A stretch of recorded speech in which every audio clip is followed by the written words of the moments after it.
দর্শক আসসালামু আলাইকুম। আমি মাহমুদুল হাসান। এই মুহূর্তে একটি সবুজ, সতেজ এবং রোগবালাই মুক্ত ড্রাগনের বাগানে অবস্থান করছি এবং এই বাগানের অবস্থান ঝিনাইদহ জেলার কোটচাঁদপুর থানার কাঠালিয়া গ্রামে। এবং এই বাগানটি করেছেন আমাদের কৃষক সেলিম ভাই। সেলিম ভাই ড্রাগনের সম্পূর্ণ পরিচর্যায় কি কি সার রেখেছেন, ছত্রাকনাশক, কীটনাশক, এছাড়াও ভিটামিন, এই সম্পূর্ণ বিষয় নিয়ে আলোচনার মাধ্যমে একটি নতুন তথ্যচিত্র দেওয়ার চেষ্টা করব আপনাদের মাঝে। আমি মাহমুদুল হাসান। সম্পূর্ণ প্রতিবেদন জুড়ে আমাদের সাথেই থাকুন। আসসালামু আলাইকুম ওয়ালাইকুম সেলিম ভাই। আসসালাম ওয়া রাহমাতুল্লাহি ওয়া বারাকাতুহু। আশা করি আল্লাহর রহমতে ভালো আছেন। জি আলহামদুলিল্লাহ, আল্লাহ খুব ভালো রাখছেন। তো ভাই, সর্বোপরি আপনার এই বাগানটা পরিদর্শন করলাম। তো জি। আমার দেখা এই সিজনে সম্পূর্ণ রোগবালাই মুক্ত এবং হুম, অনেক সুন্দর একটি বাগান আপনার। জি। তো এর রহস্যটা আসলে কি ভাই? কিভাবে আপনি এর পরিচর্যা করে থাকেন? আচ্ছা, লাগানোর পরে আমি প্রথম মাটিটা তৈরি করে নিয়েছিলাম ভালো করে।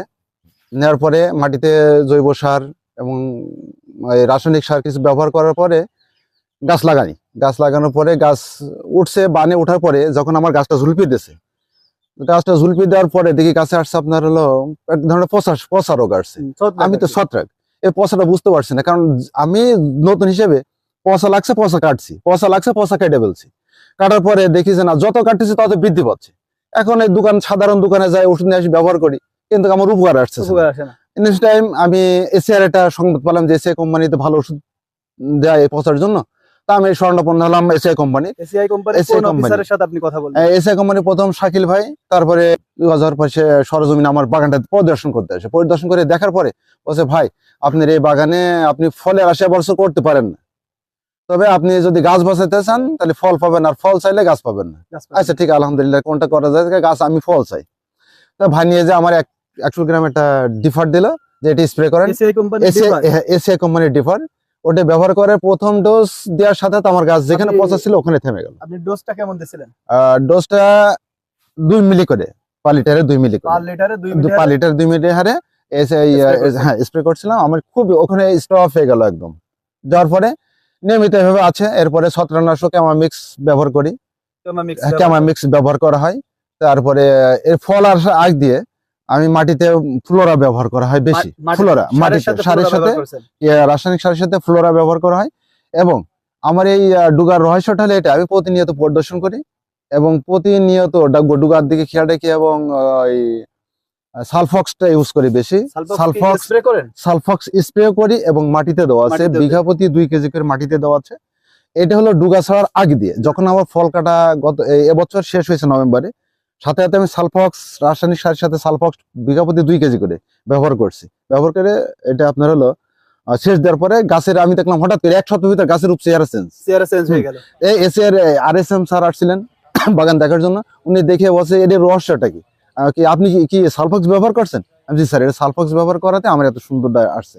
এরপরে আবার সালফক্স বলে সালফক্স আপনি স্প্রে করেন। স্প্রে করছি এবং আমি হালকা দেখলাম যে মাথায় কিছু মানে ডুগা বসার সম্ভাবনা, বসছে কিছু কিছু, তখন টিডো এবং সালফক্স আবার ব্যবহার করলাম, একসাথে মিক্স করে একসাথে মিক্স করে ব্যবহার করলাম। ব্যবহার করার পর আজকে আমার সুন্দর বাগানটা, এটা আপনারা দেখে সুন্দর লাগছে আপনাদের নিশ্চয়ই। এবং আমার কষ্টের যে প্রতিফলটা, কষ্টের যে ফলটা, সেটা আপনাদের মুখ থেকে শুনে আমার খুব ভালো লাগছে আর কি। আলহামদুলিল্লাহ। এটাই। তো সর্বোপরি আমরা এখন এই মুহূর্তে ফেব্রুয়ারি মাসের প্রথম সপ্তাহের দিকে আমরা আছি। তো সবকিছু মিলায়ে গাছের পরিচর্যায় এই মুহূর্তে বর্তমানে সব থেকে বেশি প্রাধান্য দিতে হবে কোন পরিচর্যাটাই? এটা প্রধান পরিচর্যা হলো যে আপনার প্রতি সপ্তাহে ছত্রাকনাশকটা স্প্রে করতে হবে। গাছে প্রতিনিয়ত সেচ কখনো মার দেওয়া যাবে না, যে মাটি শুকায় যাওয়ার পরে যে আমি সেচ দিব এরকমটা না। গাছের গোড়ায় রস থাকতে থাকতে সেচ প্রথম ব্যবহার করতে হবে। মানে কতদিন পর পর দিতে হবে? এটা এখন এক একটা মাটির উপরে ডিপেন্ড করে। যেন আমার মাটি হলে সর্বোচ্চ 8 দিনের মতো আবার সেচ দেওয়া লাগবে এখানে, উঁচু জায়গা। আর যাদের নিচু জায়গা তার একটু পরে দিলে সমস্যা নাই, করতে পারে। তো আপনার পরামর্শ অনুযায়ী যেটা করতে হবে, সঠিক সময়ে এবং সঠিকভাবে ছত্রাকনাশক ব্যবহার করতে হবে এবং ওষুধটা চেঞ্জ করে একই ওষুধ একবার না করে রোটেশন তাহলে রেজাল্টটা ভালো পাবো আশা করি। তো ঠিক আছে ভাই, আলহামদুলিল্লাহ, আজ এ পর্যন্তই। আসসালামু আলাইকুম।